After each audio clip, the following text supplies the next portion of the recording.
The greatest obstacle in the discovery of your divine infinite nature, the greatest obstacle in finding the real you, the formless consciousness, the experiencer, is to become so absorbed in the experience that you lose yourself in it.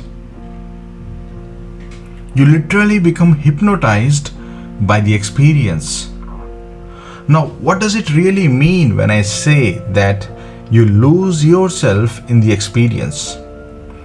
It means that the formless consciousness that you are is lost in its own dream of forms. And when this happens, you believe every thought that your mind produces.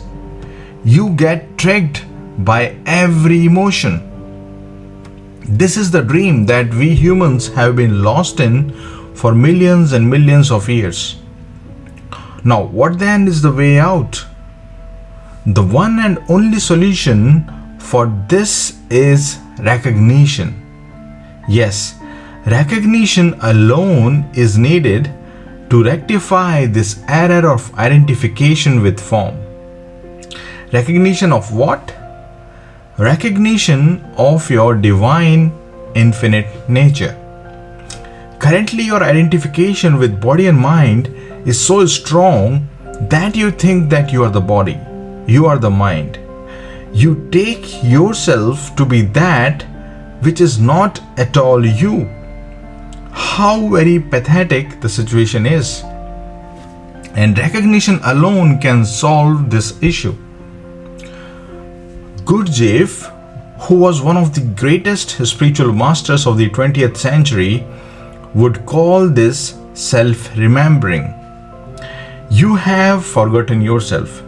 So now, what you need is to remember yourself. What do you do when you misplace something? You simply try to remember that, right? And suddenly the memory comes and you get the thing back. Similar is the case here. You don't know who you are because you have forgotten yourself. Or shall I say, you have misplaced yourself. Now, what you need is to remember yourself.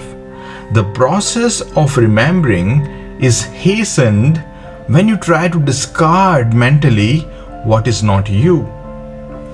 You see consciously, you see with awareness what is not you. And in this process of seeing of what is not you, the reality of who you really are beyond body-mind complex shines forth. Let me repeat it. In the process of seeing of what is not you, the reality of who you really are beyond body-mind complex shines forth. In scriptures, this process of seeing what is not you is called neti neti. Not this, not this. This is really very powerful. Just try to see what is not you. And how do you know what is really not you? Now, allow me to explain this. What you can see, how can you be that? It is very commonsensical. Isn't that so? The very process of seeing presupposes seer and the seen, which means that the process of seeing can take place only when there is this duo of seer and seen. So anything that is seen by you cannot be you. You can see the world with eyes. So how can the world be you? This you can easily understand, that the world is not you. But when it comes to body and mind, it becomes virtually impossible for you to see that you're not the body, you're not the mind. But if you can apply this seer and seen principle, you can easily see that the body is not you, as you can internally feel the body as being separate. You can, see all the conditions of the body, which is possible only if there is a separation between you Separation between the real you and the body. Similarly, you can see all your thoughts and emotions.